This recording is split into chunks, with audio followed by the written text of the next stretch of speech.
ചേരമ സാമ്രാജ്യത്തിന്റെ പതനത്തോടെ നാട്ടുരാജ്യങ്ങൾ ചേർന്നുണ്ടായ വെമ്പുലി നാട് AD 1100 കാലത്ത് വടക്കംകൂറും തെക്കുംകൂറുമായി പിരിഞ്ഞു. വാഴൂരും കാഞ്ഞിരപ്പള്ളിയും തെക്കുംകൂറിൽപ്പെട്ടു. 1749 മാർത്താണ്ഡവർമ്മ തെക്കുംകൂർ പിടിച്ചടക്കി തിരുവിതാംകൂറിനോട് ചേർത്തു. തുടർന്ന് കണ്ടെഴുത്ത് നടത്തപ്പെട്ടു. കുരുമുളക് തോട്ടങ്ങൾക്ക് സംരക്ഷണം ഏർപ്പെടുത്തി.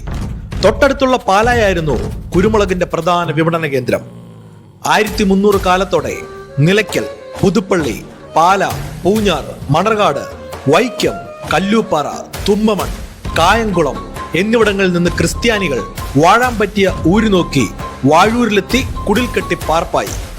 വാഴൂരിൽ പിറന്ന് പാഴൂരിൽ പോനാലും നാഴൂരി പൊന്നുണ്ടോ എന്ന ചൊല്ല് അവരെ വാഴൂരിലേക്ക് ആകർഷിച്ചിരിക്കാം.